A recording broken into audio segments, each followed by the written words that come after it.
Black Beauty, Chapter 15, The Old Ostler. After this it was decided by my master and mistress to pay a visit to some friends who lived about 46 miles from our home, and James was to drive them. The first day we traveled 32 miles. There were some long, heavy hills, but James drove so carefully and thoughtfully that we were not at all harassed. He never forgot to put on the drag as we went downhill, nor to take it off at the right place. He kept our feet on the smoothest part of the road, and if the uphill was very long, he set the carriage wheels a little across the road so as not to run back, and gave us a breathing. All these little things help a horse very much, particularly if he gets kind words into the bargain. We stopped once or twice on the road, and just as the sun was going down, we reached the town where we were to spend the night. We stopped at the principal hotel, which was in the marketplace. It was a very large one. We drove under an archway into a long yard, at the further end of which were the stables and coach houses. 2 ostlers came to take us out. The head ostler was a pleasant, active little man with a crooked leg and a yellow striped waistcoat. I never saw a man unbuckle harness so quickly as he did, and with a pat and a good word he led me to a long stable, with 6 or 8 stalls in it, and 2 or 3 horses. The other man brought Ginger. James stood by whilst we were rubbed down and cleaned. I never was cleaned so lightly and quickly as by that little old man. When he had done, James stepped up and felt me over, as if he thought I could not be thoroughly done, but he found my coat as clean and smooth as silk. "Well," he said, "I thought I was pretty quick, and our John quicker still, but you do beat all I ever saw for being quick and thorough at the same time." "Practice makes perfect," said the crooked little ostler, "and 'twould be a pity if it didn't. 40 years' practice and not perfect. Ha, ha, that would be a pity. And as to being quick, why, bless you, that is only a matter of habit. If you get into the habit of being quick, it is just as easy as being slow. Easier, I should say. In fact, it don't agree with my health to be hulking about over a job twice as long as it need take. Bless you, I couldn't whistle if I crawled over my work as some folks do.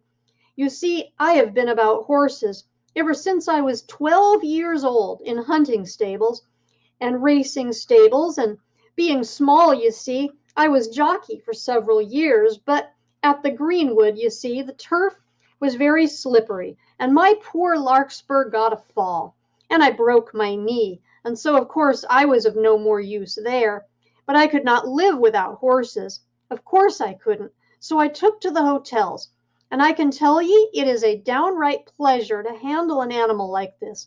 Well-bred, well-mannered, well cared for. Bless ye, I can tell how a horse is treated. Give me the handling of a horse for 20 minutes, and I'll tell you what sort of groom he has had. Look at this one. Pleasant, quiet, turns about just as you want him. Holds up his feet to be cleaned out, or anything else you please to wish.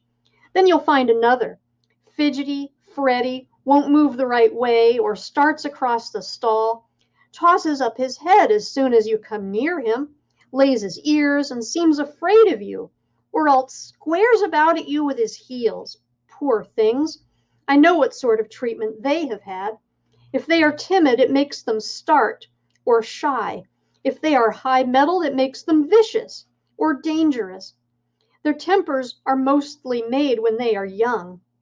Bless you, they are like children. Train them up in the way they should go, as the good book says, and when they are old, they will not depart from it. If they have a chance, that is. "I like to hear you talk," said James. "That's the way we lay it down at home, at our master's."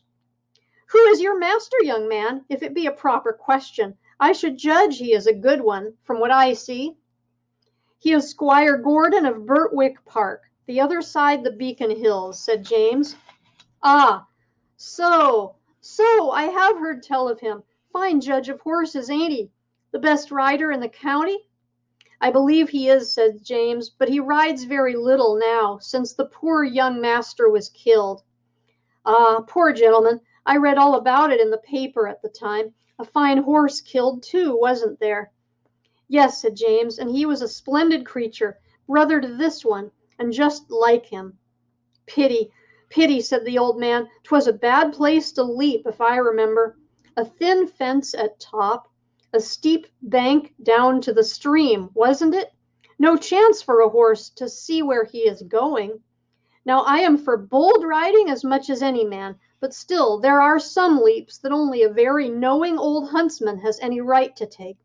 A man's life and a horse's life are worth more than a fox's tail. At least, I should say they ought to be."